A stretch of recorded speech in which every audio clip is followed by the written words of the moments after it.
بسم اللہ الحمدللہ والصلاة والسلام علی رسول اللہ۔ رمضان کا آخری عشرہ اہل ایمان کے لیے تربیت اور تزکیے کے مرحلے سے گزر کر تقویٰ پر آنے اور پٹری پر چڑھنے کا جو عظیم موقع دیا گیا تھا رمضان کی صورت میں، اس کے آخری 10 ایام آ گئے ہیں۔ یہ ایام اللہ کی رحمت اور بخشش پانے اور ہلاکت سے بچنے کے آخری ایام آ پہنچے ہیں۔ اس وقت فوراً چکنے ہونے کی ضرورت ہے اور کمر بستہ ہونے کی ضرورت ہے۔ آخری عشرہ کی طاق راتوں میں لیلۃ القدر کے نام سے ایک ایسی رات ہے جو 1000 مہینوں سے افضل ہے، یعنی اس ایک رات کی عبادت 1000 مہینوں کی عبادت سے زیادہ افضل ہے، جسے پانے کے لیے حضور صلی اللہ علیہ وآلہ وسلم آخری عشرہ کا اعتکاف فرماتے۔ تو ان جو آخری 10 ایام ہیں، ان کے بارے میں سیدہ عائشہ رضی اللہ عنہ فرماتی ہیں، صحیح بخاری حدیث نمبر 2024 فرماتی ہیں کہ جب رمضان کا آخری عشرہ شروع ہو جاتا تو رسول اللہ صلی اللہ علیہ وسلم اپنی کمر کس لیتے،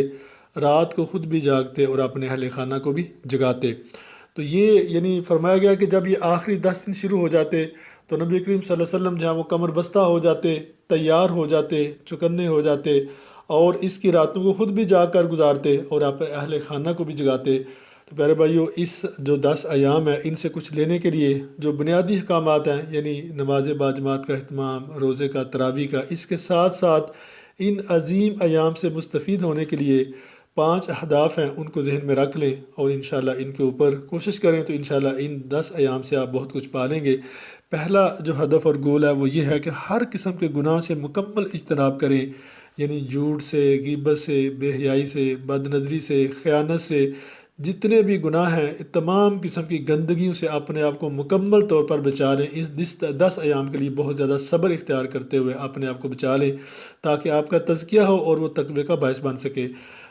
دوسرا ہدف یہ ہے کہ اس کی راتوں کو آپ نے جاگنا ہے، بالخصوص جو طاق راتیں ہیں ان کو آپ نے ٹارگٹ کرنا ہے، اہتمام کرنا ہے، اور ان کی جو راتیں ہیں اس کے اندر معمولات کیا ہونے چاہیے، اس کے اندر آپ قیام کریں، یعنی آپ نوافل پڑھیں، تراویح کے علاوہ بھی آپ اس رات قیام کریں، صلاۃ و تسبیح کا اہتمام کریں، اس رات کے اندر ذکر اذکار کریں، درود پاک کا اہتمام کریں، اور اس میں کچھ ٹائم سپیئر کریں قرآن فہمی کے لیے، آدھا گھنٹہ یعنی قرآن فہمی کریں، اس کے اندر سے گزریں، قرآن پر غور و فکر کریں، تدبر کریں، اور پھر یہ ہے کہ اس رات اپنی جو ہے وہ مغفرت اور بخشش کی لمبی دعا کریں، کم سے کم کو آدھا گھنٹے کی اللہ سے دعا کریں، رو رو کے اپنی بخشش اللہ سے مانگیں۔ تو یہ ہو گئے۔ اور تیسرا اس کا ہدف یہ ہے کہ کچھ نہ کچھ پیسے بچا کر انفاق کریں اور اپنے بچوں کو بھی عادت ڈالیں کہ وہ کچھ نہ کچھ پیسے اللہ کے راستے میں جو ہے وہ غریبوں کو یا اللہ کے راستے دین کے لیے خرچ کریں۔ چوتھی بات یہ ہے کہ ان ایام کے اندر جو دنیا داری ہے، دنیا کے مشاغل ہیں، ایکٹیویٹیز ہیں، غفلت کی جگہ ہیں، وہاں سے اپنے آپ کو بچائیں،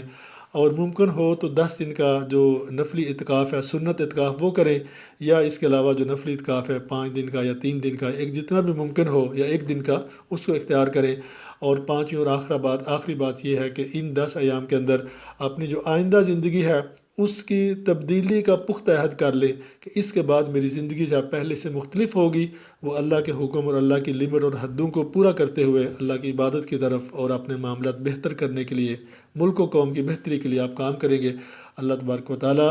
ہمیں اس کے اوپر عمل پیرا ہونے کی توفیق دے۔ پیارے بھائیو، یہ عظیم موقع ضائع نہ کریں، کچھ پتہ نہیں کہ آئندہ